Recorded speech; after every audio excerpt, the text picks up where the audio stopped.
കർത്താവിന്റെ പാദപീഠത്തിലായിരിക്കുന്ന എല്ലാ പ്രിയപ്പെട്ടവർക്കും വേഗം വരുന്ന നമ്മുടെ കർത്താവായ യേശുക്രിസ്തുവിന്റെ നാമത്തിലുള്ളതായ സ്നേഹവന്ദനങ്ങളെ അറിയിക്കുന്നു. ഒരു രാത്രി കൂടെ കർത്താവിന്റെ തിരുവചനം ചിന്തിക്കുവാൻ ഈ ഭൂമിയിൽ നമുക്ക് അവസരം കർത്താവ് തന്നല്ലോ.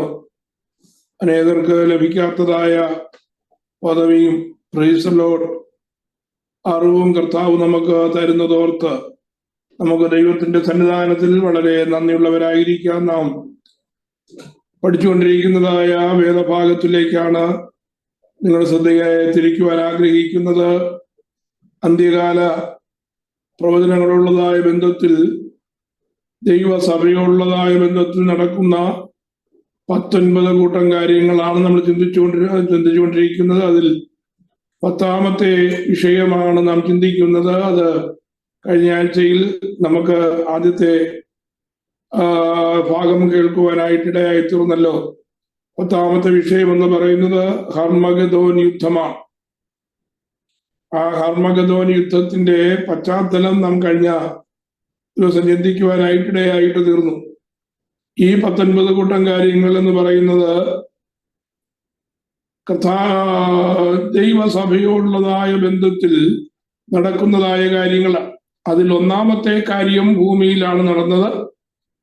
2 മുതൽ 9 വരെയുള്ളതായ വിഷയങ്ങൾ എല്ലാം സ്വർഗത്തിൽ നടക്കുന്നതായ കാര്യമാണ്. ദൈവസഭ സ്വർഗത്തിലായിരിക്കുമ്പോൾ സ്വർഗത്തിൽ നടക്കുന്നതായ കാര്യങ്ങളാണ് 2 മുതൽ 9 വരെയുള്ളതായ വിഷയങ്ങൾ. ഞാനത് വീണ്ടും റിപ്പീറ്റ് ചെയ്യുവാനായിട്ട് ആഗ്രഹിക്കുന്നില്ല. അവിടെ നിന്ന് 9ാമത്തെ വിഷയമായ കർത്താവിന്റെ മഹത്വ പ്രത്യക്ഷതയോടുള്ളതായ ബന്ധത്തിൽ കർത്താവ് തന്റെ വിശുദ്ധന്മാരുമായി ദൂതന്മാരുടെ അകമ്പടിയോടെ ഭൂമിയിലേക്ക് വരുന്നതായ ആ മഹത്വ പ്രത്യക്ഷതയാണ് 9ാമത്തെ സംഭവമായി നമ്മൾ ചിന്തിപ്പാനിടയായി. അതോടുള്ളതായ ബന്ധത്തിൽ കർത്താവിന്റെ പ്രത്യക്ഷത ഒലിവുമലയിൽ പ്രത്യക്ഷപ്പെടുമ്പോൾ നടക്കുന്നതായ യുദ്ധമാണ് ഹർമഗദോൻ യുദ്ധം. അതിന്റെ പശ്ചാത്തലം നമ്മളിപ്പോ 19 കൂട്ടം കാര്യങ്ങളെ കുറിച്ച് പഠിച്ചുകൊണ്ടിരിക്കുന്നു. അത് സ്വർഗത്തിൽ ദൈവസഭയുള്ളതായ ബന്ധത്തിലാണ് നടക്കുന്നത്. ഇനിയുള്ളതായ കാര്യങ്ങളും ദൈവസഭ അതിനകത്ത് ഉൾപ്പെട്ടതായ വിഷയങ്ങളാണ് ബാക്കിയുള്ളതായ 9 വിഷയങ്ങൾ. എന്നാൽ അതിന്റെ ഇടയ്ക്ക് ദൈവസഭ ഇവിടെ നിന്ന് എടുക്കപ്പെട്ടതിന് ശേഷം കർത്താവിന്റെ മഹത്വ പ്രത്യക്ഷത വരെയുള്ളതായ 7 വർഷത്തെ ആ കാലം, അത് ഭൂമിയിൽ നടക്കുന്നതായ വിഷയങ്ങളുടെ ഒരു വലിയ പരമ്പര ഉണ്ട് എന്ന് നമുക്കറിയാം. ആ വിഷയങ്ങളൊന്നും നമ്മുടെ ഈ പഠന വിഷയത്തിനകത്ത് ഉൾപ്പെടുത്തിയിട്ടില്ല. ദൈവസഭ എടുക്കപ്പെട്ടതിന് ശേഷം എതിർ ക്രിസ്തു വെളിപ്പെടുമ്പോൾ മുതലുള്ളതായ കർത്താവിന്റെ മഹത്വ പ്രത്യക്ഷത വരെയുള്ളതായ ആ 7 വർഷത്തെ പീരീഡിൽ ഏതാണ്ട് 31ഓളം സംഭവങ്ങൾ ഭൂമിയിൽ നടക്കുന്നുണ്ട്. അത് ഇതിന് ശേഷം നമുക്ക് ചിന്തിക്കുവാൻ താല്പര്യമുണ്ടെങ്കിൽ നമുക്ക് ചിന്തിക്കാം. 31 കൂട്ടം വിഷയങ്ങളാണ്. വളരെ ഗഹനമായ വിഷയങ്ങളാണ്. നമ്മൾ തെറ്റിപ്പോകാതിരിക്കാൻ അറിയേണ്ടതായ വിഷയം കൂടിയാണ്. ആ വിഷയം നടക്കുമ്പോൾ നാം ഈ ഭൂമിയിൽ ഇല്ലെങ്കിലും അതിലകപ്പെട്ടു പോകാതിരിക്കുവാൻ നാം ആ വിഷയങ്ങളെ കുറിച്ച് അറിയണം ഉള്ളത് കൊണ്ടാണ് ദൈവത്തിന്റെ പരിശുദ്ധാത്മാവ് വെളിപ്പാട് പുസ്തകം നമുക്ക് വിശദമായി തരുവാനായിട്ട് കാരണം. ഏതായാലും ഹർമഗദോൻ യുദ്ധം നടക്കുന്നതിന്റെ പശ്ചാത്തലത്തിൽ നാം ചിന്തിക്കാത്തതായ ഒരു വിഷയം കൂടെ ഞാൻ പറഞ്ഞിട്ട് ഹർമഗദോൻ യുദ്ധത്തിന്റെ അടുത്ത ഭാഗത്തേക്ക് കടക്കുവാനായിട്ടാണ് ഞാൻ താല്പര്യപ്പെടുന്നത്. ഹർമഗദോൻ യുദ്ധം നടക്കുന്നതായ ആ സമയം, അതായത് കർത്താവ് തന്റെ വിശുദ്ധന്മാരും ദൂതന്മാരുമായിട്ട് മഹത്വ പ്രത്യക്ഷതയിൽ ഒലിവുമലയിൽ വരുന്നതിന് മുമ്പ് നമുക്കറിയാം, ഭൂമിയിൽ അതിഭയങ്കരമായ കഷ്ടത അനുഭവപ്പെടുന്നതായ സമയമാണ് 7 വർഷം. ആ 7 വർഷത്തെ കാലയളവിനുള്ളിൽ ഭൂമിയിലെ എല്ലാ രാജ്യങ്ങളും അതിനാൽ അഫക്റ്റ് ചെയ്യപ്പെടുവാനായിട്ടിടയാകും. ഏറ്റവും കൂടുതൽ അതിന്റെ തിക്തഫലം അനുഭവിക്കുന്നത് ഈ മധ്യപൂർവ്വ ദേശമായിരിക്കും. എന്നതുകൊണ്ട് മറ്റുള്ള രാജ്യങ്ങളൊന്നും അതിൽ നിന്ന് ഒഴിവുള്ളവരാണെന്ന് വിചാരിക്കരുത്. കാരണം ഭൂമിയിൽ അന്ന് നടക്കുന്ന ആ 7 വർഷത്തെ കാലയളവ് കൊണ്ട് നടക്കുന്നത് അതിഭയങ്കരമായ ക്ഷാമമുണ്ടാകും. അത് ലോകം മുഴുവനുമുള്ളതായ ക്ഷാമമായിരിക്കും. അതിഭയങ്കരമായ ക്ഷാമം ഒന്നാമത്. രണ്ടാമത്, ആ ക്ഷാമത്തോട് ചേർന്ന് ഭൂമിയിൽ എല്ലായിടവും ഭൂകമ്പങ്ങൾ ഉണ്ടാകും. ഇപ്പൊ നമുക്കറിയാം, വല്ലപ്പോഴും ഒരിക്കൽ ഏതെങ്കിലുമൊക്കെ ഇടത്ത് ഉണ്ടാകുന്നതായ ഭൂകമ്പത്തിന്റെ തിക്തഫലങ്ങൾ നമുക്കറിയാം. ഒരിടത്തുനിന്ന് ഭൂമി കുലുങ്ങിയാൽ 1 സെക്കൻഡ് അല്ലെങ്കിൽ 10 സെക്കൻഡ് അല്ലെങ്കിൽ 1 മിനിറ്റ് ഭൂമിക്ക് ചലനം വന്നു കഴിഞ്ഞാൽ ആ ഭൂപ്രദേശത്തിന്റെ അവസ്ഥ തന്നെ മാറ്റപ്പെടുവാനായിട്ടിടയാകും. അത് വല്ലപ്പോഴും ഒരിക്കൽ ഭൂമിയിൽ എവിടെങ്കിലുമൊക്കെ ഉണ്ടാകുന്നതായ ഭൂകമ്പമാണ് നമുക്കിപ്പോ വലിയ വാർത്തയാകുന്നത്. കഴിഞ്ഞ നൂറ്റാണ്ടിൽ ഉണ്ടായതിനേക്കാൾ അനേക മടങ്ങ് ഭൂകമ്പം ഈ നൂറ്റാണ്ടിൽ ഉണ്ടായിക്കൊണ്ടിരിക്കുകയാണ്. കഴിഞ്ഞ 20 വർഷത്തിന് മുമ്പ് നടന്നതായ ഭൂകമ്പത്തിന്റെ കണക്കെടുത്താൽ കഴിഞ്ഞ 10 വർഷത്തെ ആ കണക്കിനേക്കാൾ കഴിഞ്ഞ 20 വർഷത്തിന് മുമ്പുള്ളതായ ഭൂകമ്പങ്ങളുടെ കണക്കെടുത്തു കഴിഞ്ഞാൽ അതിനേക്കാൾ അനേക മടങ്ങാണ് അവസാനത്തെ ഈ കഴിഞ്ഞ 10 വർഷത്തിനുള്ളിൽ ഭൂമിയിൽ നടന്നതായ ഭൂകമ്പങ്ങളുടെ കണക്ക്. അതുമൂലം നടക്കുന്നതായ നാശനഷ്ടങ്ങളും വളരെയാണ്. അപ്പോ ഈ 7 വർഷത്തിനുള്ളിൽ നടക്കുന്നതായ അതിഭയങ്കരമായ ഭൂകമ്പങ്ങളിൽ ഭൂമിയിലെ മിക്കവാറുമുള്ളതായ ഉയർന്ന കെട്ടിടങ്ങളെല്ലാം നിലംപരിച്ചത്. അതുകൂടാതെ ഭൂമിയുടെ അവസ്ഥയ്ക്ക് തന്നെ ഭേദം വരുവാനായിട്ടിടയാകും. ഭൂകമ്പങ്ങൾ ഉണ്ടാകും.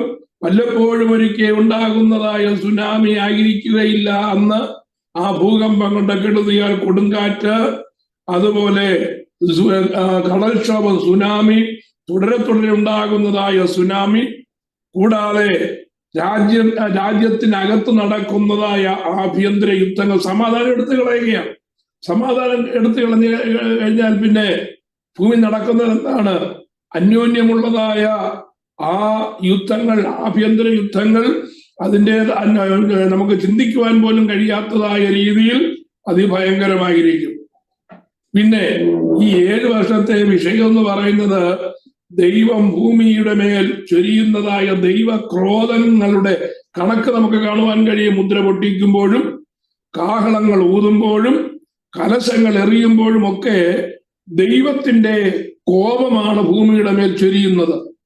അങ്ങനെ ഭൂമിയുടെ മേൽ ചൊരിയുമ്പോൾ അന്തരീക്ഷത്തിന് വ്യത്യാസം വരും, ഭൂമിയുടെ സർഫസിന് വ്യത്യാസം വരും. Price the Lord. സ്വർഗത്തിൽ നിന്ന് അല്ലെങ്കിൽ ആകാശത്ത് നിന്ന് താലന്തോളമുള്ളതായ കൽമഴ പെയ്യുവാനായിട്ടിടയാകും. നമുക്കിപ്പോ അറിയാം, ചെറിയ ചെറിയ ട്യൂബുകളായിട്ട് പെയ്യുന്നതായ ഈ ആലിപ്പഴം തന്നെ എന്തെല്ലാം നാശങ്ങളാണ് ഉണ്ടാക്കുക. നമുക്കത് നേരിട്ട് അറിയാവുന്ന കാര്യമാണ്. അങ്ങനെയെങ്കിൽ വലിയ വലിയ കല്ലുകൾ ആകാശത്തു നിന്ന് കൽമഴ പെയ്യുമ്പോൾ ഭൂമിയിൽ ഉണ്ടാകുന്നതായ നാശം എന്തായിരിക്കും? കൂടാതെ വെട്ടുക്കിളി എന്ന് വേണ്ട ഭൂമിയിൽ നമുക്ക് ഒരിക്കലും ചിന്തിക്കാനൊക്കാത്തതായ കഷ്ടതകൾ അന്നുണ്ടാകുന്നതോടൊപ്പം തന്നെ ജീവിച്ചിരിക്കുന്നതായ മാനവജാതിയിൽ 2/3 ഭാഗം മനുഷ്യർ കൊല്ലപ്പെടുവാനായിട്ടിടയായിട്ട് തീരും. അപ്പൊ 2/3 ഭാഗം ജനം കൊല്ലപ്പെടുകയും ഇത്രയും നാശനഷ്ടങ്ങൾ വന്ന് ഭൂമിയുടെ അന്തരീക്ഷമൊക്കെ വല്ലാതെ ആയിത്തീരുകയും ചെയ്യുന്നതായ ഈ സമയത്തിന്റെ ഒടുവിൽ എന്താ സംഭവിക്കുന്നത്? ഒടുവിൽ സംഭവിക്കുന്നത് ലോകത്തിന്റെ സകല രാഷ്ട്രങ്ങളും വിശുദ്ധ നാടിനെതിരെ അല്ലെങ്കിൽ ദൈവജനത്തിന്റെ ആ ദേശത്തിനെതിരെ ഭീകരമായ യുദ്ധത്തിനായി കൂടി വരും. മെഡിറ്ററേനിയൻ കടലിൽ അന്ന് എല്ലാ രാജ്യങ്ങളുടെയും യുദ്ധക്കപ്പലുകൾ അണിയണിയായിട്ട് നിരന്നു കിടക്കും. വിമാനവാഹിനി കപ്പലുകൾ എണ്ണിക്കൂടാൻ കഴിയാത്തതായ വിധത്തിൽ ആ മെഡിറ്ററേനിയൻ കടല് മുഴുവനും അതുകൊണ്ട് കപ്പൽ കൊണ്ട് നിറയും. ആ കപ്പലിനകത്ത് എണ്ണമറ്റ ലോക രാജ്യങ്ങളുടെ സൈന്യങ്ങൾ അതിനകത്ത് കാണും. ഭീകരമായ ഒരു യുദ്ധത്തിന് വേണ്ടിയുള്ളതായ സന്നാഹങ്ങൾ ഒരുക്കപ്പെടുന്നതായ സമയമാണ് ഈ ഹർമഗദോൻ യുദ്ധത്തിന്റെ പശ്ചാത്തലം. എന്തിനു വേണ്ടിയാണ്? ദൈവജനത്തെ നശിപ്പിച്ച് കളയണം. അതായത് ഇസ്രായേൽ ദൈവജനം ഞാൻ ഉദ്ദേശിക്കുന്നത് അന്ന് ഭൂമിയിൽ ഉണ്ടായിരിക്കുന്ന ദൈവജനമാണ്. അതാരാണ്? ഇസ്രായേൽ ജനമാണ്. അന്ന് നമ്മൾ ഭൂമിയിലില്ല. അപ്പോ ആ ജനത്തിനെതിരെ ഉണ്ടാകുന്നതായ ഈ യുദ്ധസന്നാഹങ്ങൾ വല്ലാത്ത രീതിയിൽ ഭീകരത സൃഷ്ടിക്കുമ്പോൾ ആ സമയത്താണ് കർത്താവ് എന്ത് ചെയ്യുന്നത്? ഈ ഭൂമിയിലേക്ക് വരുന്നത്. അപ്പൊ കർത്താവ് ഭൂമിയിലേക്ക് വരുമ്പോ അതിനു മുമ്പ് നടക്കുന്നതായ ഒരു സംഭവം കൂടെ നമുക്ക് വേദപുസ്തകത്തിൽ നിന്ന് തന്നെ വായിപ്പാനായിട്ട് കഴിയും. ആ ഭാഗത്തേക്ക് ഞാൻ നിങ്ങളെ കൊണ്ടുവരുവാനായിട്ട് ആഗ്രഹിക്കുകയാണ്. വെളിപ്പാട് പുസ്തകം 19-ാം അധ്യായത്തിന്റെ 17-ഉം 18-ഉം വാക്യങ്ങളൊന്ന് വായിക്കാം. വെളിപ്പാട് പുസ്തകം. ഒരു ദൂതൻ സൂര്യനിൽ നിൽക്കുന്നത് ഞാൻ കണ്ടു. അവൻ ആകാശമധ്യേ പറക്കുന്ന സകല പക്ഷികളോടും രാജാക്കന്മാരുടെ മാംസവും സഹസ്രാധിപന്മാരുടെ മാംസവും വീരന്മാരുടെ മാംസവും കുതിരകളുടെയും കുതിരപ്പുറത്തിരിക്കുന്നവരുടെയും മാംസവും സ്വതന്ത്രരും ദാസന്മാരും ചെറിയവരും വലിയവരുമായ എല്ലാവരുടെയും മാംസവും തിന്മാൻ മഹാദൈവത്തിന്റെ അത്താഴത്തിന് വന്നു കൂടുവിലെന്ന് ഉറക്കെ വിളിച്ചു പറഞ്ഞു. അപ്പോ ആ യുദ്ധം നടക്കുന്നതിന് തൊട്ട് മുമ്പ് സ്വർഗത്തിൽ നിന്നൊരു ക്ഷണക്കത്ത് അയക്കുകയാണ്. ആ ക്ഷണക്കത്തിന്റെ കാര്യമാണ് വെളിപ്പാട് പുസ്തകം 19-ാം അധ്യായത്തിന്റെ 17-ാമത്തെ വാക്യങ്ങൾ ഇപ്പൊ വായിച്ചത്. എന്താ വിളിച്ചു പറഞ്ഞത്?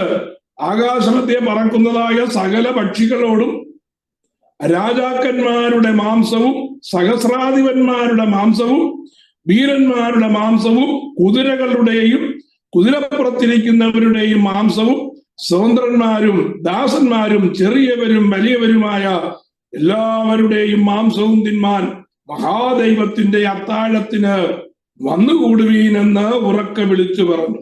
അപ്പോ നടക്കാനിരിക്കുന്നതായ ഹർമഗദോൻ യുദ്ധത്തിൽ അതിനു മുമ്പ് സംഭവിച്ചതായ കാര്യങ്ങൾ ഉൾപ്പെടെ അന്ന് ജീവിച്ചിരിക്കുന്നതായ ജനം ഈ ലോകത്തിൽ നിന്ന് അല്ലെങ്കിൽ മരണം സംഭവിക്കുമ്പോൾ അവരുടെ ശവശരീരങ്ങൾ മല പോലെ കുന്നുകൾ കണക്ക് അവിടെ കൂടുക മാത്രമല്ല ഭൂമിയിലൊക്കെ ചിതറിക്കിടക്കുവാനായിട്ടിടയാൽ. അപ്പൊ എന്താ സംഭവിക്കുക?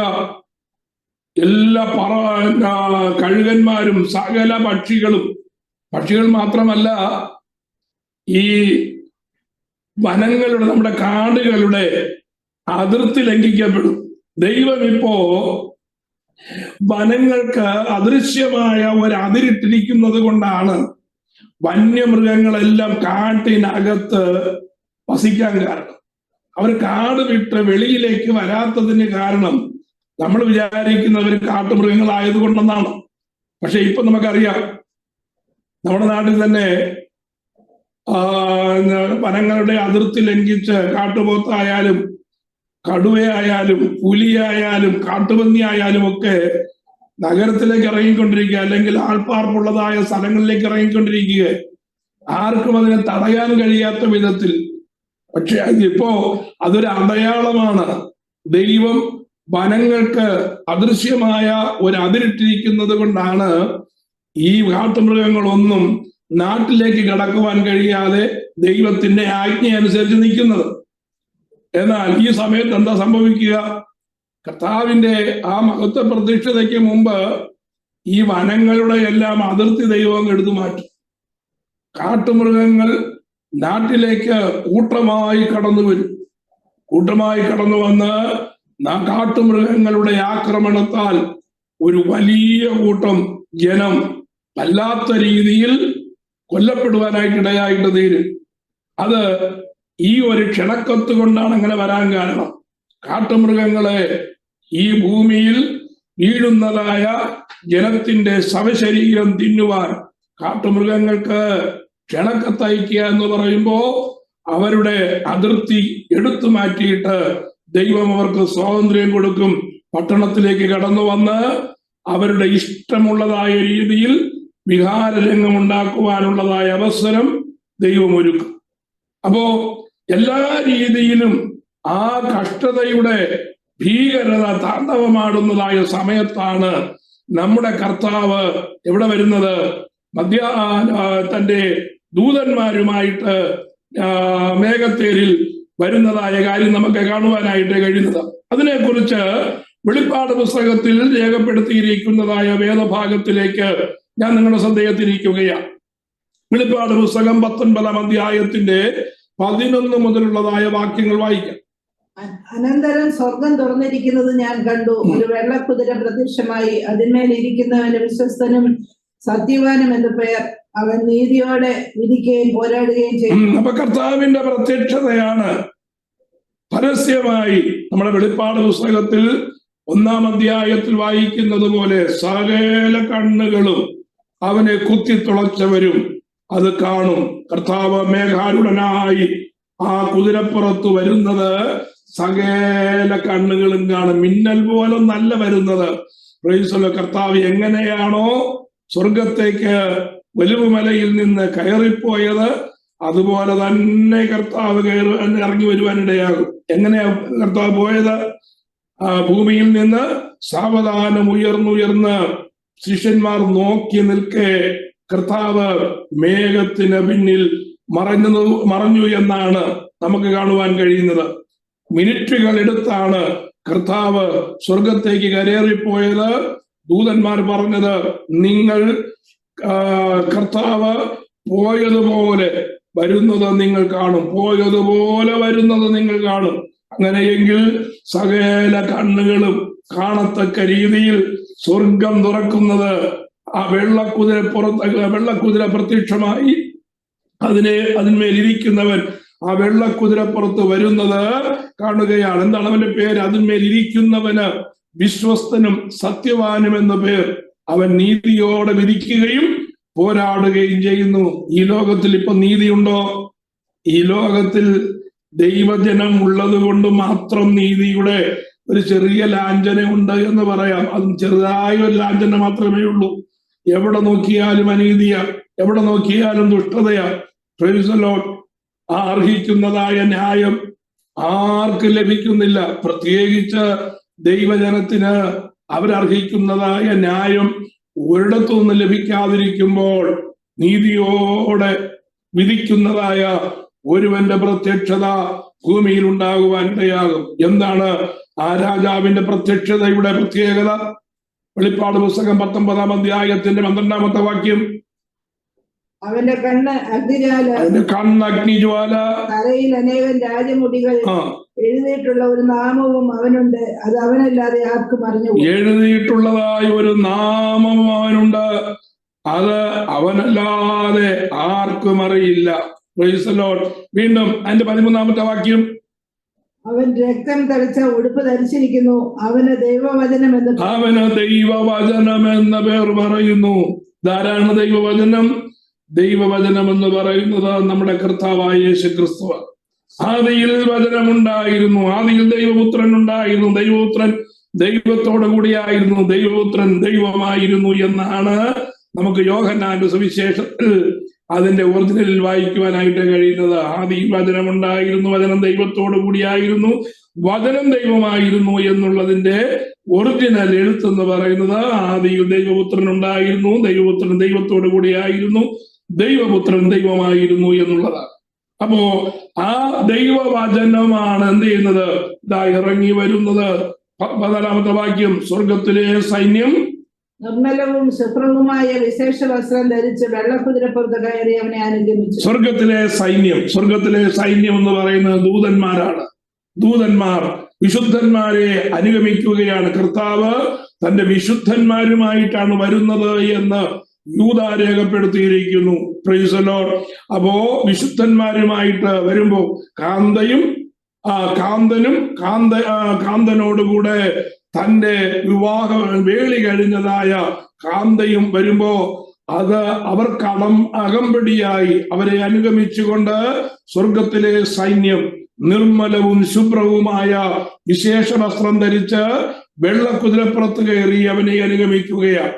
15 ജാതികളെ വെട്ടുവാൻ അവന്റെ വായിൽ നിന്ന് മൂർച്ചയുള്ള വാൾ പുറപ്പെടുന്നു. അവൻ ഇരുമ്പ് കോൽ കൊണ്ട് അവരെ മേയിക്കും. സർവശക്തിയുള്ള ദൈവത്തിന്റെ കോപവും ക്രോധവുമായ മദ്യത്തിന്റെ ചക്ക അവൻ മെതിക്കുന്നു. ജാതികളെ വെട്ടുവാൻ വരുന്നതിന് വേണ്ടിയാണ്. ജാതികളെ വെട്ടുവാൻ. ആ വാക്ക് നിങ്ങൾ ശ്രദ്ധിക്കണം. Price the Lord. ദൈവത്തിന്റെ ദൃഷ്ടിയിൽ ഇപ്പോൾ 3 കാറ്റഗറിയിലുള്ളതായ ജനം മാത്രമേ ഭൂമിയിലുള്ളൂ.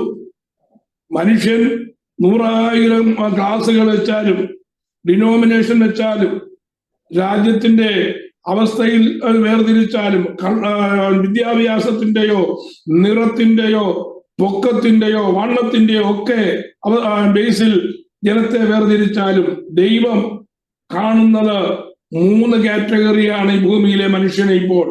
ആരൊക്കെയാണ്? ഒന്നാമത് ഏറ്റവും പ്രധാനപ്പെട്ടത് ദൈവത്തിന്റെ ജനമായ പുതിയ നിയമസഭയാണ്. രണ്ടാമത് ദൈവത്തിന്റെ സ്വന്തം ജനമെന്നറിയപ്പെടുന്ന യഹൂദ ജാതിയാണ്. ഇത് രണ്ടിലും പെടാത്തതായ മൂന്നാമത് ഒരു വലിയൊരു ജനക്കൂട്ടമുണ്ട്. അവരെയാണ് ജാതികൾ എന്നുള്ളതായ പേരറിയപ്പെടുന്നത്. വേറെ ഒരു കാറ്റഗറിയും ദൈവത്തിന്റെ മുമ്പിൽ ഇല്ല എന്ന് ഓർക്കണം. അതിൽ ജാതികളെ വെട്ടുവാനായിട്ടാണ് കർത്താവ് വരുന്നത്. ദൈവജനത്തിന് യേശുക്രിസ്തുവിന്റെ രക്തത്താൽ വീണ്ടെടുക്കപ്പെട്ടതായ ജനം 7 വർഷത്തിന് മുമ്പ് എടുക്കപ്പെട്ടു. അവർ കർത്താവിനോട് കൂടെ വരികയാണ്. രണ്ടാമത് ഭൂമിയിൽ ശേഷിച്ചിരിക്കുന്നതായ ശേഷിച്ചിരിക്കുന്ന ജനത്തിൽ ഒരു പ്രത്യേക കൂട്ടമെന്ന് പറയുന്നത് ആരാണ്? പ്രൈസ് ദി ലോർഡ്, യഹൂദ ജാതിയാണ്. ആ യഹൂദന്മാരിൽ പെടാത്ത അല്ലെങ്കിൽ സ്വന്തം ജനത്തിന്റെ കൂട്ടത്തിൽ പെടാത്തതായ ജാതികളെ വെട്ടുവാനായിട്ടാണ് കർത്താവ് വരുന്നത്. എങ്ങനെയാ വരുന്നത്? കർത്താവിന്റെ വായിൽ നിന്ന് മൂർച്ചയുള്ള വാൾ പുറപ്പെടുന്നു. Price the Lord. അതേക്കുറിച്ച് സങ്കീർത്തനക്കാരൻ രേഖപ്പെടുത്തിയിരിക്കുന്നതായ ഒരു വാക്യമാണ്, ഒരു വാക്യശകലമാണ്. അതിന് ബാക്കിയുള്ളതായ കാര്യം, അവൻ ഇരുമ്പുകോൽ കൊണ്ട് അവരെ മേയ്ക്കും. 2-ാം സങ്കീർത്തനത്തിൽ കഴിഞ്ഞ ദിവസം നമ്മൾ വായിച്ചതായ വേദഭാഗമാണ്. അവൻ ഇരുമ്പുകോൽ കൊണ്ട് അവരെ മേയ്ക്കും. അപ്പോ ഇരുമ്പുകോൽ കൊണ്ട് ജാതികളെ ശിക്ഷിക്കുവാൻ, ജാതികളെ മേയ്ക്കുവാൻ കർത്താവിന്റെ സ്വർഗത്തിൽ നിന്നുള്ളതായ ആ വരവാണ് നമുക്ക് കാണുവാൻ കഴിയുന്നത്. എന്തിനു വേണ്ടി? ഹർമഗദോൻ യുദ്ധത്തിന് വേണ്ടിയുള്ളതായ വരവാണ്. സർവശക്തിയുള്ള ദൈവത്തിന്റെ കോപവും ക്രോധവുമായ മദ്യത്തിന്റെ ചക്കവൻ മെതിക്കുന്നു. 15-ാമത്തെ വാക്യം, രാജാതി രാജാവും കർത്താതി കർത്താവും എന്ന നാമം അവന്റെ ഉടുപ്പിന്മേലും തുടമേലും എഴുതിയിരിക്കുന്നു. രാജാതി രാജാവും കർത്താതി കർത്താവും എന്ന നാമം അവന്റെ ഉടുപ്പിന്മേലും തുടമേലും എഴുതിയിരിക്കുന്നു. അപ്പോ കർത്താവിന്റെ ഏതാണ്ട് നമ്മൾ വാർത്തപ്പെട്ട കർത്താവിന് വേദപുസ്തകത്തിൽ 250ഓളം പേരുകൾ നമുക്ക് വിവിധ രീതിയിൽ കാണുവാനായിട്ട് കഴിയും. അതിൽ 2 പേരാണ് എഴുതിയിരിക്കുന്നത്. രാജാതി രാജാവ് കർത്താതി കർത്താവും എന്ന നാമം കർത്താവിന്റെ ഉടുപ്പിന്റെ മേലും തുടമേലും എഴുതിയിരിക്കുന്നു. 17-ാമത്തെ വാക്യം, ഒരു ദൂതൻ സൂര്യന് നിൽക്കുന്നത് ഞാൻ കണ്ടു. അവൻ ആകാശമധ്യേ പറക്കുന്ന സകല പക്ഷികളോടും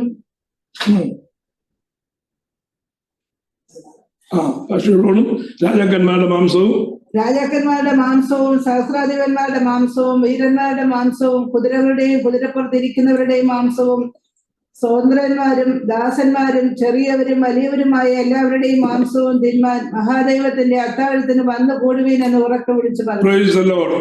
ആ സമയത്താണ് ആ എല്ലാവരും റെഡിയായിരിക്കുമ്പോൾ വരുന്നതായ കർത്താവിന്റെ പ്രത്യക്ഷയ്ക്കെതിരെ, ദൈവജനത്തിനെതിരായി യുദ്ധത്തിനായി കൂടി വന്നിരിക്കുമ്പോൾ അവിടെ യുദ്ധം ആരംഭിക്കുകയാണ്. 19-ാമത്തെ വാക്യം, കുതിരപ്പുറത്തിരിക്കുന്നവനോടും അവന്റെ സൈന്യത്തോടും യുദ്ധം ചെയ്യുവാൻ മൃഗവും ഭൂരാജാക്കന്മാരും അവരുടെ സൈന്യങ്ങളും ഒന്നിച്ച് വന്നുകൂടിയത് ഞാൻ കണ്ടു. ഇപ്പൊ യുദ്ധത്തിനുള്ള സന്നാഹങ്ങളെല്ലാമായി. ഇതാണ് യുദ്ധത്തിന്റെ പശ്ചാത്തലം. Price the Lord. അപ്പൊ ഭൂമിയുടെ അവസ്ഥ നമുക്ക് ചെറുതായിട്ടൊന്ന് മനസ്സിലാക്കുവാനായിട്ട് കഴിഞ്ഞു. സ്വർഗത്തിൽ നിന്ന് വരുന്നതായ സൈന്യത്തെ നമ്മൾ കണ്ടു. ദൈവജനത്തിനെതിരായിട്ട് അണിനിരക്കുന്നതായ ഭൂമിയിലുള്ളതായ സകല വൻശക്തികളുടെയും സൈന്യ നിരയും നമ്മൾ കണ്ടു. Price the Lord. ആ സമയത്താണ് കർത്താവ് സ്വർഗത്തിൽ നിന്ന് ഇറങ്ങി വരുന്നത്. വായിക്കാം 20-ാമത്തെ വാക്യം, മൃഗത്തെയും അതിന്റെ മുമ്പാകെ താൻ ചെയ്ത അടയാളങ്ങളാൽ മനുഷ്യരെ ചതിച്ച് മൃഗത്തിന്റെ മുദ്ര ഏൽപ്പിക്കുകയും അതിന്റെ പ്രതിമയെ നമസ്കരിപ്പിക്കുകയും ചെയ്ത കള്ളപ്രവാചകനെയും പിടിച്ചുകെട്ടി ഇരുവരെയും ഗന്ധകം കത്തുന്ന തീപ്പൊയ്കയിൽ ജീവനോടെ തള്ളിക്കളഞ്ഞു. ആദ്യം ചെയ്യുന്നതായ കാര്യം, കർത്താവ് ആ മഹത്വ പ്രത്യക്ഷതയിൽ ഭൂമിയിലേക്ക് ഇറങ്ങി വരുമ്പോ ആ ജനത്തോട് യുദ്ധം ചെയ്യുന്നതിന് തൊട്ടു മുമ്പ് ചെയ്യുന്നതായ കാര്യമാണ് നമ്മൾ വായിച്ചത്. എന്താണ്? കുതിരപ്പുറത്തിരിക്കുന്നവനോടും അവന്റെ സൈന്യത്തോടും യുദ്ധം ചെയ്യുവാൻ മൃഗവും ഭൂരാജാക്കന്മാരും അവരുടെ സൈന്യങ്ങളും ഒന്നിച്ചു വന്നുകൂടിയ ഞാൻ കണ്ടു. മൃഗത്തെയും അതിന്റെ മുമ്പാകെ താൻ ചെയ്ത അടയാളങ്ങളാൽ മനുഷ്യരെ ചതിച്ച് മൃഗത്തിന്റെ മുദ്രയേൽപ്പിക്കുകയും അതിന്റെ പ്രതിമയെ നമസ്കരിപ്പിക്കുകയും ചെയ്ത കള്ളപ്രവാചകനെയും പിടിച്ചുകെട്ടി ഇരുവരെയും ഗന്ധകം കത്തുന്ന തീപ്പൊയ്കയിൽ ജീവനോടെ തള്ളിക്കളഞ്ഞു. അപ്പം ഉദ്ഘാടനം നടത്തുകയാണ്. എന്തോന്നിന്റെ ഉദ്ഘാടനം? സാത്താനും അവന്റെ കൂട്ടർക്കും വേണ്ടി നിർമ്മിച്ചതായ ആ ഗന്ധകം കത്തുന്നതായ തീപ്പൊയ്കയുടെ ഉദ്ഘാടനം ചെയ്യുകയാണ്. അതിനകത്തേക്ക് വീഴുന്നത് ആരാണ്? നേരത്തെ നമ്മൾ പഠിച്ചു, സാത്താന്റെ തൃത്വത്തെ കുറിച്ച് പഠിച്ചു. Price the Lord. ആ തൃത്വത്തിൽ രണ്ടാമനും മൂന്നാമനുമാണ് ആരൊക്കെ? ഒന്ന് ആന്റിക്രൈസ്റ്റ് അഥവാ എതിർ ക്രിസ്തു എന്ന് പറയുന്നതായ മൃഗവും, ആ മൃഗത്തെ ആ സ്ഥാനത്തേക്ക് കൊണ്ടുവരുവാൻ ജനത്തെ ചതിച്ച് ആലോചന പറഞ്ഞു കൊടുത്തതായ കള്ളപ്രവാചകൻ. ഇവര് രണ്ടുപേരും സാത്താന്യ തൃത്വത്തിന്റെ രണ്ട് ഭാഗങ്ങളാണ്. അവരെ എന്താ ചെയ്യുന്നത്? ചെയ്തതായ കള്ളപ്രവാചകനെയും പിടിച്ചു കെട്ടി ഇരുവരെയും ഗന്ധകം കത്തുന്നതായ തീപ്പൊയ്കയിൽ ജീവനോടെ തള്ളിക്കളഞ്ഞു. അപ്പൊ ആദ്യം അതാണ് ചെയ്യുന്നത്. ആ എതിർ ക്രിസ്തുവിനെയും കള്ളപ്രവാചകനെയും പിടിച്ച് അവരെ തീപ്പൊയ്കയിലേക്ക് തള്ളിയിടുകയാണ്.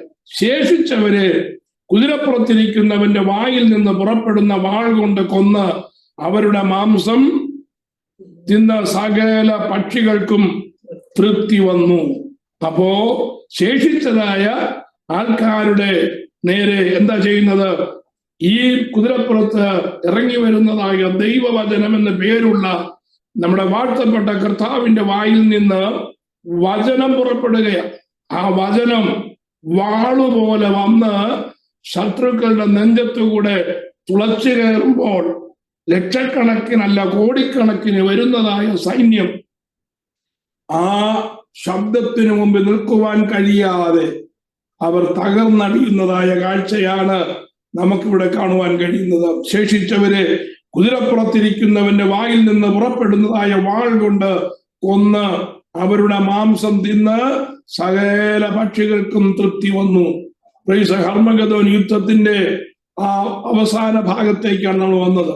അപ്പൊ നോക്കൂ, 10ാമത്തെ വിഷയമായ ഹർമഗദോൻ യുദ്ധത്തിൽ ആരാണ് ആ യുദ്ധം ചെയ്യുന്നതെന്നും ആ യുദ്ധത്തിലെ കക്ഷികൾ ആരൊക്കെയാണെന്നും ആ യുദ്ധക്കളം എന്താണെന്നും ആ യുദ്ധത്തിന്റെ പര്യവസാനം എന്താണെന്നും ഒക്കെ നമുക്ക് മനസ്സിലാക്കുവാൻ പ്രയാസമില്ല.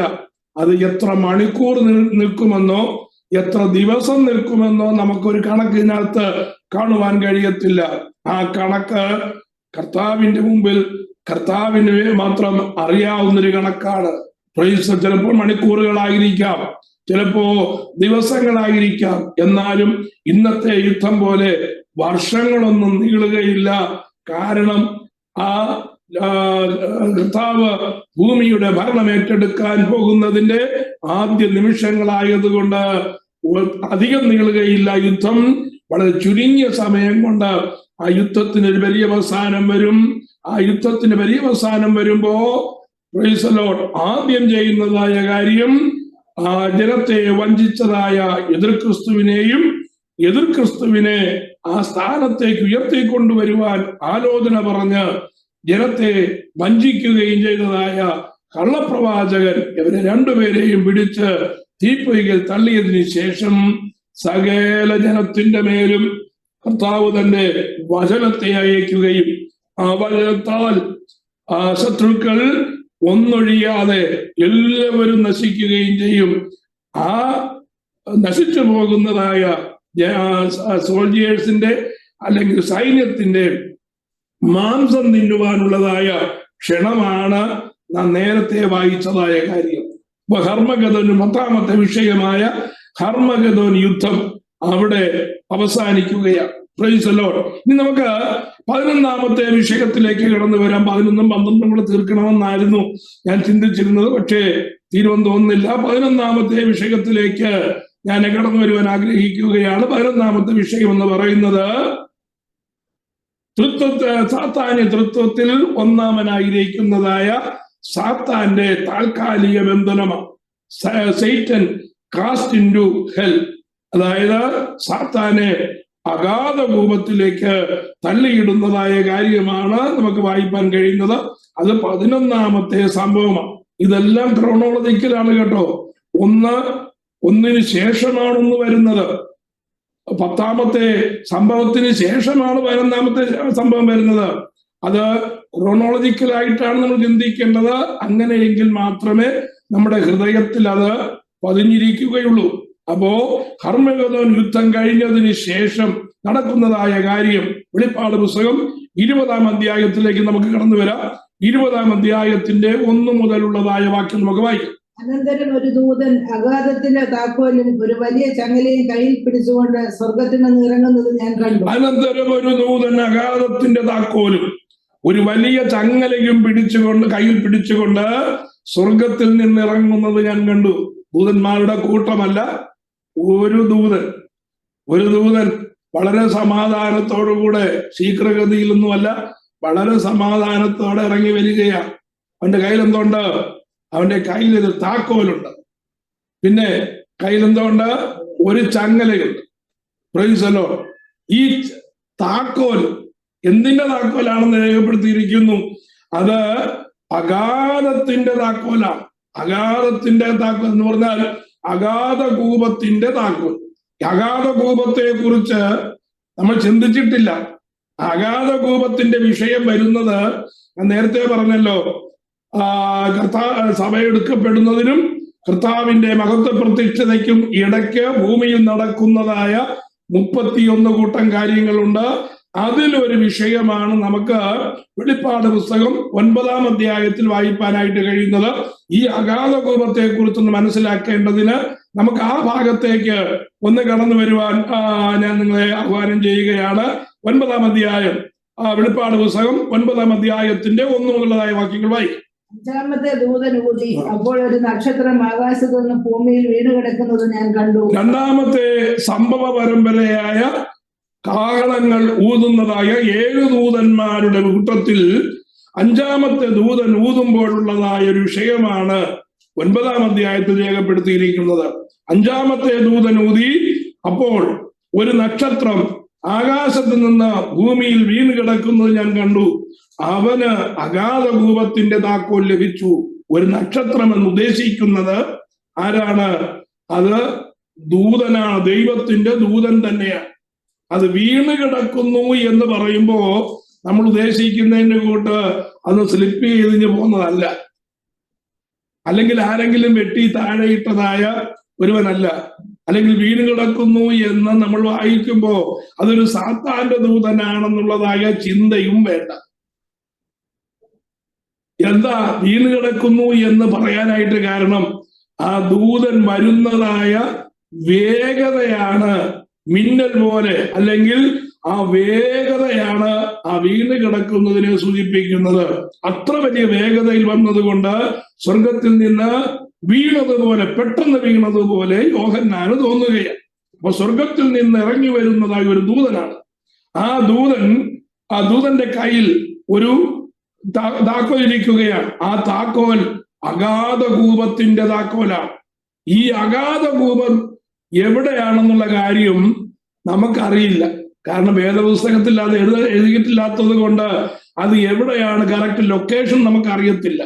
എങ്കിലും അവിടെ നിന്ന് നമുക്ക് മനസ്സിലാക്കുവാൻ കഴിയുന്നത് ഭൂമിയുടെ അടിയിൽ എവിടെയോ ഉള്ളതായ ഒരു കാര്യമാണ്. അതൊന്നും നമുക്ക് അനുമാനിക്കാനേ പറ്റുകയുള്ളൂ. ഏതായാലും അഗാധ കൂപം എവിടായാലും ദൂതൻ ചെയ്യുന്ന എന്താന്ന് നോക്കിക്കേ, അവൻ ആ താക്കോല് കൊണ്ട് അഗാധ കൂപം തുറന്നു. അതിപ്പോൾ നടക്കുന്ന കാര്യമല്ല കേട്ടോ. ഈ 7 വർഷത്തിനുള്ളിൽ നടക്കുന്നതായ മഹാപീഡയുടെ ഇടയിൽ നടക്കുന്നതായ ഒരു യാതനയുടെ വിഷയമാണത്. അഗാധ കൂപത്തിനകത്ത് എന്തോ ഉണ്ടായിരുന്നു? Price the Lord. ആ അഗാധ കൂപത്തിനകത്ത് പെരുഞ്ചൂളയിലെ പുക പോലെ പുക പൊങ്ങുന്നത് യോഹന്നാൻ കണ്ടു. കൂപത്തിന്റെ പുകയാൽ സൂര്യനും ആകാശവും ഇരുണ്ടുപോയി. പിന്നെ 3-ാമത്തെ വാക്യം, പുകയിൽ നിന്ന് വെട്ടുക്കിളി ഭൂമിയിൽ പുറപ്പെട്ടു, അതിന് ഭൂമിയിലെ തേളിനുള്ള ശക്തി ലഭിച്ചു. നെറ്റിയിൽ ദൈവത്തിന്റെ മുദ്രയില്ലാത്ത മനുഷ്യർക്കല്ലാതെ ഭൂമിയിലെ പുല്ലിനും പച്ചയായതൊന്നിനും യാതൊരു വൃക്ഷത്തിനും കേടുവരുത്തരുത് എന്ന് അതിന് കൽപ്പനയുണ്ടായി. അപ്പോ അഗാധ കൂപത്തിന്റെ ഒരു ചെറിയ വിശേഷണം പറയാൻ വേണ്ടി മാത്രമാണ് ഞാൻ ആ വാക്യം വായിച്ചത്. ഈ അഗാധ കൂപം അടഞ്ഞു കിടക്കുന്നതായ കൂപമായിരുന്നു. അതായത് ഇംഗ്ലീഷ് നമ്മൾ വായിക്കുമ്പോൾ ബോട്ടംലെസ് പിറ്റ് എന്നാണ് അതിന്റെ രേഖപ്പെടുത്തിയിരിക്കുന്നത്. അടിഭാഗമില്ല, കാണുവാൻ കഴിയാത്ത വിധത്തിൽ അത്രത്തോളം അഗാധമാണ്. അപ്പോ ഈ അഗാധ കൂപത്തിന്റെ വാതിൽ തുറന്നു കഴിഞ്ഞപ്പോ അതിനകത്തു നിന്ന് ശക്തമായ പുക വെളിയിൽ വന്നു. ആ പുകയുടെ കാഠിന്യം കൊണ്ട് സൂര്യനും നക്ഷത്രങ്ങളും ഒക്കെ മറയത്തക്ക രീതിയിൽ അത്രത്തോളം തിക്കായിട്ടുള്ളതായ ആ പുക വെളിയിൽ വരുവാനായിട്ടിടയായി. ആ പുകയോടുകൂടെ അതിനകത്തുണ്ടായിരുന്നതായ ഒരു പ്രത്യേക ജീവി, വെട്ടുക്കിളി പോലത്തെ പ്രത്യേക ജീവി, അത് പുറത്തു വന്നു. ആ വെട്ടുക്കിളിയുടെ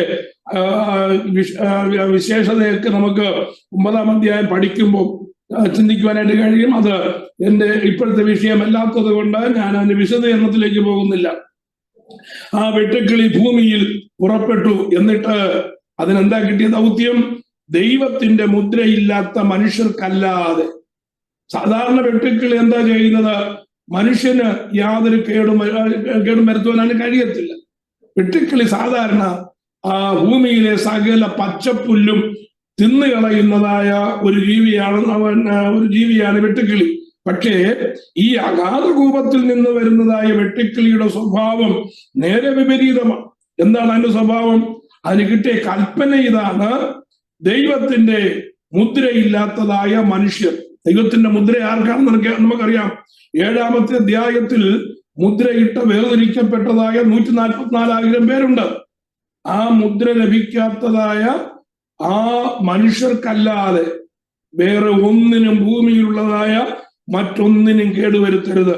അപ്പൊ മനുഷ്യനെ കുത്തുവാൻ, മുദ്രയില്ലാത്തതായ അന്ന് ജീവിച്ചിരിക്കുന്നതായ മനുഷ്യനെ കുത്തുവാനായിട്ട് അതിന്റെ തേളിനുള്ളതുപോലെയുള്ളതായ ശക്തി അത് ലഭിക്കുകയാണ്.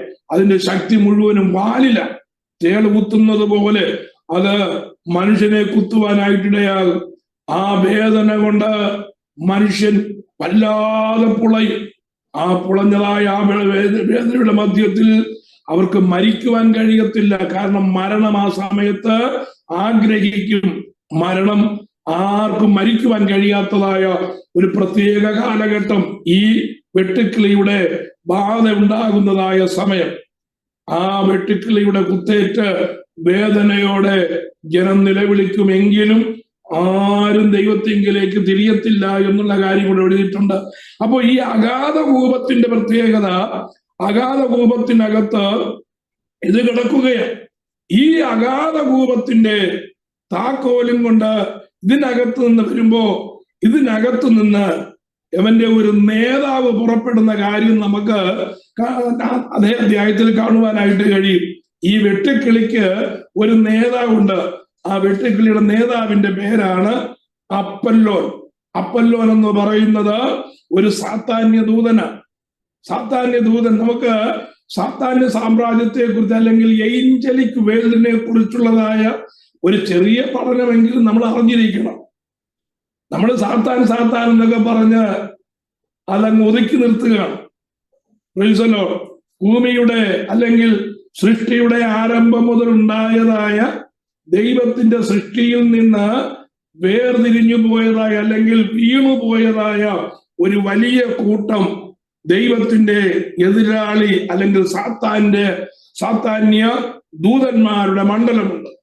ആ സാത്താന്റെ ദൂതന്മാരുടെ മണ്ഡലത്തിന് പ്രത്യേകം കാറ്റഗറികളുണ്ട്. ആ കാറ്റഗറികളെ കുറിച്ച് നമുക്ക് എബേസ ലേഖനത്തിൽ വായിക്കാനായിട്ട് കഴിയും. പൗലോസ് പറയുന്നത് നമുക്ക് പോരാട്ടമുള്ളത് ആരോടല്ല, ജഡരക്തങ്ങളോടല്ല, പിന്നെന്തിനോടൊക്കെയാണ്? വാഴ്ചകളോട്, അധികാരങ്ങളോട്, അന്ധകാരത്തിന്റെ ലോകാധിപതിയോട്, സ്വർലോകത്തിലെ ദുഷ്ടാത്മസേനയോട്. ഈ 4 പ്രത്യേക കൂട്ടങ്ങളുണ്ട്.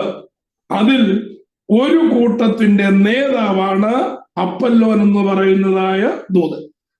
ഈ അപ്പല്ലോന്റെ ഡ്യൂട്ടി എന്താണെന്നും അവരെ എന്തിനാണ് ഈ അഗാധ കൂപത്തിൽ അടച്ചതെന്നുള്ള കാര്യം ഏഞ്ചലിക് വേലിനെ കുറിച്ച് നമുക്ക് ചിന്തിക്കുവാനുള്ളതായ സമയം കിട്ടുമ്പോൾ നമുക്കത് മനസ്സിലാക്കാനായിട്ട് കഴിയും. തൽക്കാലം ഞാൻ അതങ്ങ് വിടുക. അപ്പോ ഇവന്റെ കൂട്ടത്തിൽ ഈ അപ്പല്ലോനും പുറത്തു വരുവാനായിട്ടിടയാകും. ഈ അപ്പല്ലോനെ അടച്ചിരുന്നതായ ഈ അഗാധ കൂപത്തിന്റെ താക്കോലും കൊണ്ടാണ് ആരിറങ്ങി വരുന്നത്? നമ്മൾ മുമ്പേ വായിച്ചതായ ദൂതൻ ഇറങ്ങി വരുന്നത്. അപ്പൊ ദൂതൻ വന്നിട്ട് എന്താ ചെയ്യുന്നത്? ദൂതൻ വന്നിട്ട് അതിന്റെ വെളിപ്പാട് 2-ാമത്തെ 2-3 വാക്യങ്ങൾ. അവൻ പിശാചും സാത്താനും എന്നുള്ള പഴയ പാമ്പായ മഹാസർപ്പത്തെ പിടിച്ചു 1000 ആണ്ടേക്ക് ചങ്ങലയിട്ടു. 1000 ആണ്ട് കഴിയുമ്പോൾ ജാതികളെ ബന്ധിക്കാതിരിക്കാൻ അവനെ അഗാധത്തിൽ തള്ളിയിട്ട് അടച്ചു പൂട്ടുകയും മീതെ മുദ്രയിടുകയും ചെയ്തു. അതിന്റെ സമയം തീരാൻ പോകുന്നു. അപ്പോ ഈ 11-ാമത്തെ കാര്യം കൂടെ ഞാൻ പറഞ്ഞ് ഇന്നത്തെ ക്ലാസ് അവസാനിപ്പിക്കാം. അപ്പൊ ദൂതൻ ഈ അഗാധ കൂപത്തിന്റെ താക്കോലും കൊണ്ട് ഇറങ്ങി വരികയാണ്. വളരെ ലാഘവത്തോടുകൂടെ ഇറങ്ങി വന്നിട്ട് എന്ത് ചെയ്യുന്നു? ആ ദൂതൻ എന്താ ചെയ്തത്? അവൻ പിശാചും സാത്താനും എന്നുള്ള പഴയ പാമ്പായ മഹാസർപ്പം. എല്ലാം ഒരാളാണ്. അവന് ഇവിടെ എഴുതിയിരിക്കുന്ന 4 പേരാണ്. 4 പേരുകളുണ്ട്. 1 അവൻ പിശാചാണ്, 2 സാത്താനാണ്, പഴയ പാമ്പാണ്, വെളിപ്പാട് പുസ്തകത്തിൽ നമ്മൾ വായിക്കുന്ന മഹാസർപ്പമാണ്. അപ്പോ ഈ ഡ്രാഗൺ, ഈ നമ്മള് സാത്താനെന്ന് പറഞ്ഞ് വല്ലാത്ത രീതിയിൽ വിശദീകരിക്കുന്നതായ യവനെ പിടിക്കാനായിട്ട് ഒരു സൈന്യത്തിന്റെ ആവശ്യമില്ല. ദൂതന്മാരുടെ ഒരു സംഘമല്ല ഇറങ്ങി വരുന്നത്. വളരെ ലാഘവത്തോടെ ഒരു സാധാരണ ദൂതൻ ഇറങ്ങി വരുമ്പോ മസിൽ പവർ ഒന്നും കാണിച്ചുകൊണ്ടല്ല ദൂതൻ വരുന്നത്. വരുമ്പോ ഒരു കയ്യിൽ ഒരു താക്കോലും മറ്റേ കയ്യിൽ എന്തുണ്ട്? ഒരു ഇരുമ്പ് ചങ്ങലയും ഉണ്ട്. വന്ന് അവനെ സാധാരണ ഒരു ബലഹീനനായ ഒരുവനെ പിടിക്കുന്നത് പോലെ അവനെ പിടിച്ച് ആ അഗാധ കൂപത്തിനകത്തേക്ക് അങ്ങിടുക. സ്വർഗത്തിൽ സിംഹാസനമുണ്ടായിരുന്നതായ ലൂസിഫർ എന്ന് പറയുന്ന പഴയ പാമ്പായ സാത്താൻ എന്ന പേരുള്ളതായ ആ മഹാസർപ്പത്തെ ഒരു ദൂതൻ പിടിക്കത്തക്ക രീതിയിൽ അവൻ ബലഹീനനായ ഒരുവനാണ്. Praise the Lord. അപ്പോ അത് മനസ്സിലാക്കിയത് കൊണ്ടാണ് പത്രോസ് നമ്മോട് പറയുന്നത്, പ്രൈസ് ദി ലോർഡ്, പിശാചിനോട് എതിർത്ത് നിൽപ്പീൻ, എന്നാൽ അവൻ നിങ്ങളെ വിട്ട് ഓടിപ്പോകും. Price the Lord. എതിർത്ത് നിന്നാൽ ഓടിപ്പോകത്തക്ക രീതിയിൽ അത്ര ബലഹീനനാണ് സാത്താൻ എന്നുള്ള കാര്യം ദൈവജനം മനസ്സിലാക്കണം. പക്ഷെ ആർക്കാണ് ബലഹീനനായിട്ട് അവൻ തീരുന്നത്? ദൈവവചനത്തിലും ദൈവിക വിശുദ്ധിയിലും നിൽക്കുന്നതായ ഒരു ദൈവ പൈതലിനെതിരെ നിൽക്കുവാൻ ഒരു സാത്താന്യ മണ്ഡലങ്ങൾക്കും കഴിയുകയില്ല. സാത്താന്റെ ആ ഒറിജിനൽ സാത്താന് ഒരു ദൂതന്റെ കയ്യിൽ ഒതുങ്ങുന്നതായ ആ ലാഘവത്തോടുകൂടെ അവനെ പിടിച്ച് അഗാധ കൂപത്തിലിട്ട് അത് അടച്ചു. എന്നിട്ട് പറഞ്ഞു, 1000 വർഷത്തേക്ക് നീ ഇവിടുന്ന് അനങ്ങിപ്പോകരുത്. 1000 വർഷത്തേക്ക് അവനെ അടച്ചിടുകയാണ്. ഈ 1000 വർഷത്തേക്ക് അടച്ചിടുമ്പോ അവന്റെ കൂട്ടാളികളായ 2 പേർ എവിടെയാണെന്നുള്ള കാര്യം നമ്മൾ മറന്നു പോകരുത്. ആ 2 പേർ ഈ അഗാധ കൂപത്തിനകത്തല്ല. ആ 2 പേർ, അതായത് എതിർ ക്രിസ്തുവും കള്ളപ്രവാചകനും എന്നേക്കും കത്തുന്നതായ ആ നിത്യ നരകത്തിലേക്ക് അവർ വീണ് കഴിഞ്ഞു. ഇനി ഒരുവനേ ഉള്ളൂ. അവനെ 1000 വർഷത്തേക്ക് പിടിച്ച് അഗാധ കൂപത്തിനകത്തിട്ട് അഗാധ കൂപം പൂട്ടി മുദ്ര വെച്ച് ആ താക്കോലും കൊണ്ട് ദൂതൻ കയറി പോകുകയാ. ഇനി 1000 വർഷത്തേക്ക് അവൻ ഒന്നും ചെയ്യുവാൻ കഴിയുകയില്ല.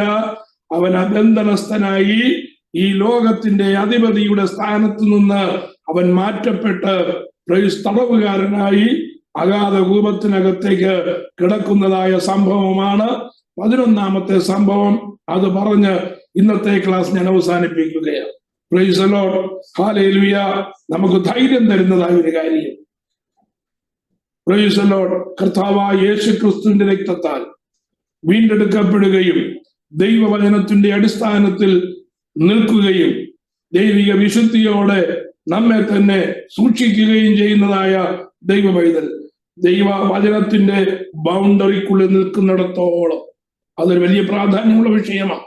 ദൈവവചനത്തിന്റെ ബൗണ്ടറി വിട്ടുപോകാതെ ദൈവവചനത്തിന്റെ ബൗണ്ടറിക്കുള്ളിൽ നിൽക്കുന്നിടത്തോളം പിശാചിന്, അവന്റെ അണികൾക്ക്, അവന്റെ സാമ്രാജ്യത്തിന് ദൈവജനത്തിന്റെ നന്മയ്ക്കെതിരെ, അനുഗ്രഹത്തിനെതിരെ, നിലനിൽപ്പിനെതിരെ ഒന്നും ചെയ്യുവാൻ കഴിയുകയില്ല എന്നുള്ളതായ ധൈര്യം നമുക്ക് തരുന്ന ഈ വേദഭാഗം ചിന്തിച്ചുകൊണ്ട് ഞാൻ ചിന്തയ്ക്ക് വിരാമം കുറിക്കുന്നു. നമ്മുടെ കണ്ണുകൾ അടയ്ക്കാം, പ്രാർത്ഥിക്കാം.